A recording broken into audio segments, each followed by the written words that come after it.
Welcome to Men, Sex, and Tantra. Discover what your parents, porn, and religion never taught you about being a man and having extraordinary sex. I'm Tanya. And my name is Robert Schwenkler. And get ready to have your mind blown and your world rocked. Hey, everybody, welcome. We made a big promise to you that you're going to have your mind blown and your world rocked. And, you know, I like big promises, so I'm comfortable with that. And Robert, why are we going to blow their minds? Why are we going to rock their worlds? Because these topics are so primed to have people's minds blown and world rocked. There is so much bullshit that as men we get fed about masculinity, about sex, and about just what it means to live an extraordinary life, to be an empowered man, that is just really ripe ground to rock some people's socks off. And you're amazing, of course. Thank you. And I've got some stuff that I want to contribute to the conversation as well. And yeah, I'm excited to dive into these conversations. I'm super passionate about them. I have come from a place personally in my personal background where I suffered deeply around sex, around masculinity for decades of my life. That's a long time. It's a really Freaking long time. Tell me about it. I went through deep periods of depression, went through even periods where I was suicidal for, more than just a year or two. And it took me a long time to get to the point where, well, it was right around that darkest moment in my life, I started asking myself the question, why am I hurting so bad? I have a blessed life. I've got a family that loves me. I've been supported, and, this, that, and the other thing, no overt traumas in my life. And I was sitting there ready to end it all. And I started asking this question, why am I hurting so bad? That was about 20 years ago for me. And it's been a journey of uncovering and deepening and unpacking. And it turns out that a lot of this has to do with my experience as a man and as a sexual being, and the ways that I learned to turn a lot of that stuff off. I'm an incredibly sexual human being. I'm a big energy. I am masculine. I'm dominant. And, most of the shame getting transmitted subconsciously. Again, had a good family. I didn't have people telling me, don't be a little bitch, like stop crying or whatever. But it got infused through my family, through culture, I grew up in the Catholic Church as well. And I learned to turn myself off. I learned to turn it all off. I'm also a really sensitive man, and I just numbed it all out. Yeah. But numbing it all out didn't make it go away. So I ended up just tormented inside because I had so many parts of myself that I hadn't reconciled. And it's been quite a journey to get where I'm at. And, some of my healing and awakening process has been through somatic inner work, men's community, and just having these kinds of conversations, learning more and more to do it openly with people that I'm close to, with people in my community and public sphere as well. So I'm super passionate about creating spaces where men can come in and actually learn how to come alive, learn how to honor who they are as men, and know that they have beautiful, important, life-giving things to bring to the world as men, as sexual beings. And there's way too many men out there right now who have gone down their own versions of the path that I went down. There's a lot of noise in the culture about masculinity and it being harmful, or if male sexual desire being creepy. And I know you and I are going to dive more into this, and it's a fucking pack of lies. And I'm so committed to helping men and women realize that these energies are fundamentally life-giving. We just need to get right with them. We need to learn how to be in integrity with our sexual desire, with our masculinity. And those elements of ourselves are truly gifts to the world. And I'm blessed to get to experience that in my own life with my friends, with my colleagues, with my woman, and to get to help other men come into this knowing for themselves too. Dude, did you just say my woman? I, and you that's so not politically correct. and I it just know. rolled off your tongue like, it was It awesome. is. She's My woman. she's mine. I totally claim her as mine, and she fucking loves it because Absolutely. it's not in a needy, graspy way. It's like I want this woman. I want everything that she has to offer. I want all of her, and I'm here showing up ready to give all of myself in return. Yeah, that's just hella sexy. That's all that is. So awesome. That is incredible. So my sexual journey was the opposite. I had fucked up parents. I had sexual trauma as a child, sexual trauma as a teen. And I guess I'm just one of those non jaded optimists that believes there's always something better if you understand how to get there. My first sexual experience was after a Santana concert where I just told the guy, "Yeah, let's just do this." And he's like, "What?" Because I don't think he'd ever had some woman just say, he'd had to claw his way to get to sex, and I'm just kind of like, "Let's just do it." And it was traumatic, bloody, looked like a war zone. Oh It was God. it was horrible. It was horrible.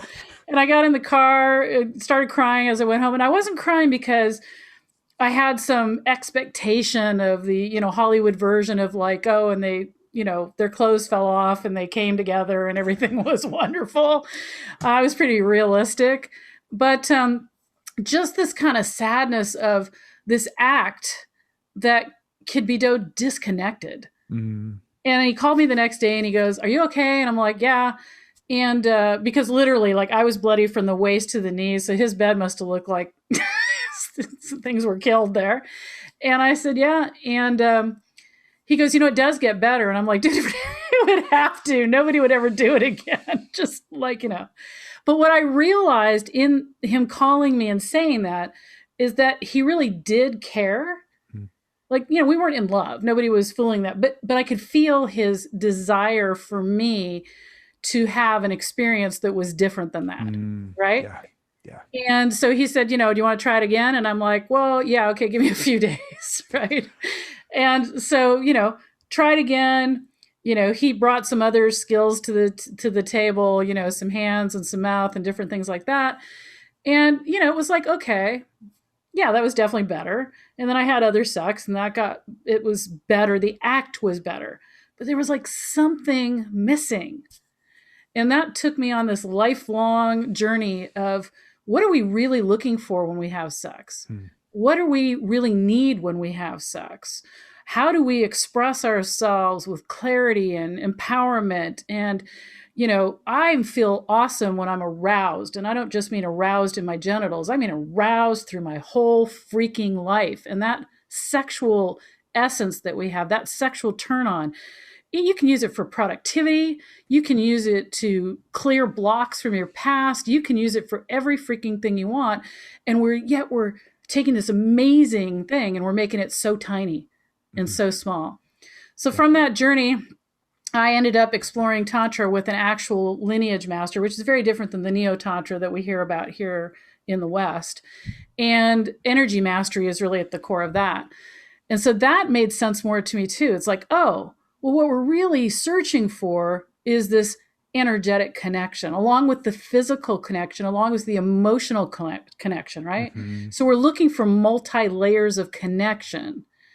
But none of us, for the most part, are really clear about how to get that, even how to say it.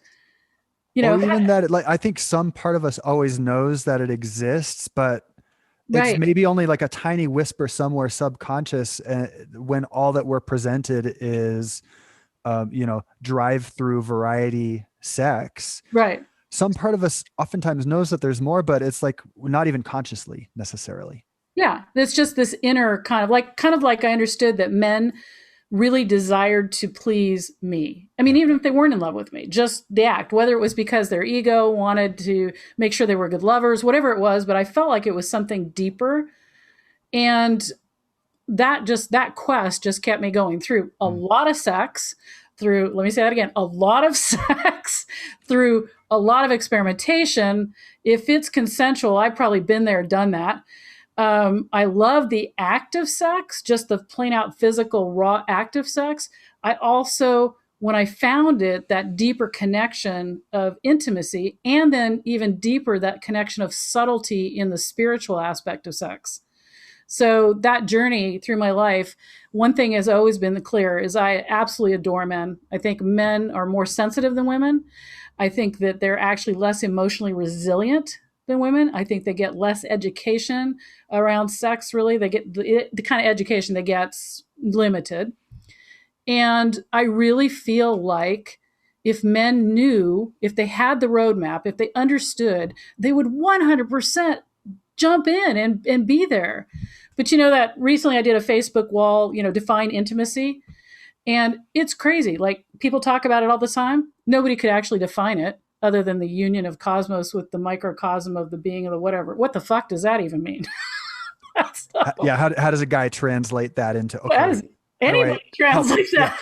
How do I help create that experience with you? Right, exactly. So I think there's a lot of ignorance. I think, like you said, there's a lot of societal misconceptions. There's a lot of shaming. There's a lot of guilt. There's a lot of awkwardness. And for the men that feel confident, sexually confident, there's even something deeper that they're looking for usually too. And it's Yeah. not more people, more variety, more whatever. There's something we're longing for that drives us to all of these things. But I think it still connects to that intimacy piece that you were just Right, talking about. I think right. that's a great word that encompasses a lot of what we're looking for in life in general. Yeah. And what do we define intimacy as? Yeah, I haven't sat down to think about it quite yet. So, Absolutely, we'll do an episode on yeah. it. So that's why we're here. What do we want? What do we want to be able to explore? All of these topics, right? Yeah, totally. And I want to talk about the term masculine empowerment for a moment, because for me, that really uh, sums up so much of it. And again, me coming from a background of feeling like my sexual desire is somehow bad or harmful to women, I spent years of my life literally not letting myself look at women on the street, because I thought Wow. that I thought that that was me objectifying them. And I really took on the kind of post feminist man hating internalized that really, really deeply Yeah. myself. Yeah. Um, and so this term masculine empowerment still for me is a little bit of a edgy one. Maybe other people are like, yeah, woohoo, masculine empowerment. I know there are a lot of people out there who are going to hear the term also and be like, oh, what?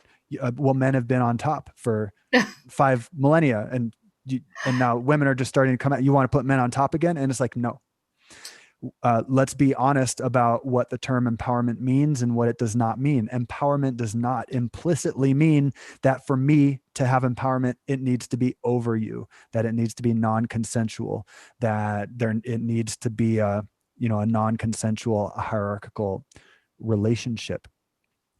Yeah. And I would say for the person for whom that's their default definition, something worth taking a look at.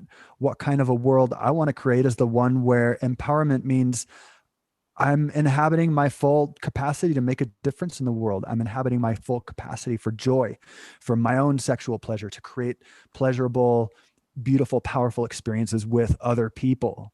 That's where my power lies. And that's the kind of masculine empowerment that I'm really excited to keep diving into with you through our offerings, through the courses that we're creating, through this podcast, through our content, and just through this collaboration.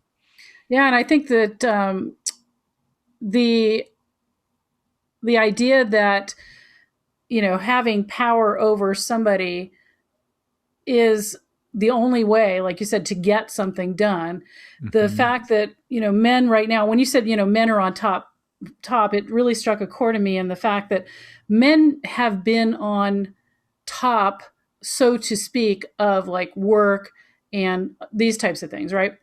But have they really ever really been on top if they're still desperately seeking something that women have, and the only way they can get it is to take it? Yep. Is that Yeah, really there's a desperation and a deprivation in there that I think a lot of the world is not all that willing to take an honest look And this stuff shows up in statistics too: suicide rates for men, Yeah. depression rates for men, workplace deaths for men, so on. Yeah. The list goes on. Yeah. So I'm not saying that, some men haven't created a problem for women or some women. And I'm not saying that at all, but I am saying that I really think that ignorance, and when I use the word ignorance, I mean don't know, not stupidity, ignorance is prevailing with both sexes. And the only way we're actually going to all get what we want and need is to really pull this whole box apart and stop thinking men are like that and women are like that, and more like we're all human beings who actually are suffering from the same things, and we just come about that energy differently. We output that energy differently, whether we're internalizing, externalizing. The fact of the matter is, we want the same things. And I think that is what really drives me to this work as well. And the fact that, I think men get a short end of the deal in a lot of this. And, women get mad at me when they hear me say this. They're like, what are you talking about? And I'm like, can you imagine if a man were able to be in a vulnerable, if you allowed a space where a man was able to be vulnerable with you, if you could truly hold that container, what kind of transformation would happen? So in a way, I think, and I feel like as women, we can be more responsible and more accountable also for what we're bringing to the table. Well,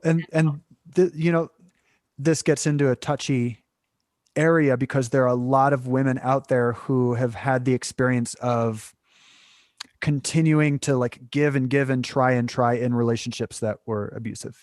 That's a Sure. thing. Yeah, I've been there. And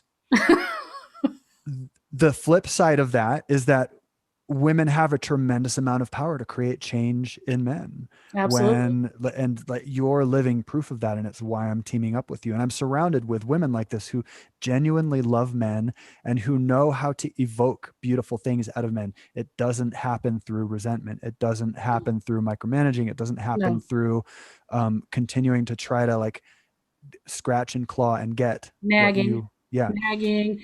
I see women a lot of the time end up either being a man's mother, or yeah, so the mother, or nurturing potential as the mother, or being trying to compete with the man in the masculine Yeah. space.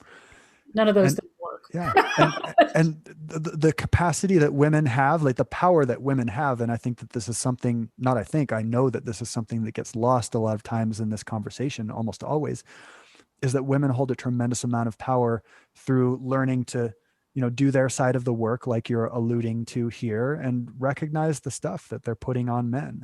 Men have a lot of work to recognize the stuff they're putting on women. Like this Yeah. is a mutual game, but there's a lot of power that women hold. It's just, there's this analogy that I got that I love, which says that in order for men to stop traffic on the street, they've got to set up all these complex systems and lights and electricity and wires connecting from one telephone pole to the other. All a woman's got to do is walk down a street in her dress, in a beautiful dress. And obviously it's a little bit exaggerated, but there's a truth to it around and it goes back to what you were also talking about, which is that men deeply, deeply, we want to please women. We want to provide good and beautiful and nourishing things to women. We just haven't been taught how to do that. And a lot of women are have been so traumatized by so many poor situations with men that they don't know how to trust Yeah. men and how to receive men's goodness. So Absolutely. Well, I think, we're going to have a heck of a fun time exploring all these different layers and topics. And I know that we're here together to bring that empowerment out, bring that how to have an amazing sex life out, just to improve quality of life for men and women yes. is really, I know, one of my missions. I know it's yours as well. And so from this, our collaboration is born, and our desire to get the message out and explore all of these amazing topics in fun ways. And so here we are, and this is what we're doing. And how do people, other than coming to our fabulous podcast, because we will be interviewing people, We will be taking suggestions about topics that you guys all want to hear and know about and understand, as well as scouring the earth for the cool and unusual, and of course, having our sex tips on every episode. Our sex tip of the day. So you don't want to miss that. Yeah. And Robert, I know that people can call you up, and men can call you up, and women both, because I know you work with both men and women, Yeah. to do one-on-one coaching. Yeah. I Yeah. I do. mean, go ahead. I do the same, and we also have online courses that we're bringing to bear. Yeah, we do. And if you're, who knows how much down the road you might be listening to this. If it's years later, our infrastructure might be a little different, but in the moment, you can go to tantrasacredwarrior.com to learn more about what we're up to collaboratively here in terms of masculine empowerment, sex, and tantra. Tantra, and you can hit the subscribe button so you get our episodes. And we just want to hear from you. What do you think? What do you think about it? How do you feel about it? Yes, no. I love the good, bad, and the ugly. You want to say something ugly? No problem. Yeah. If you want to say something awesome, go for it. Any interaction is always a place for a conversation to start. Yes. So thank you for being here with us today. We will talk to you next time. Bye.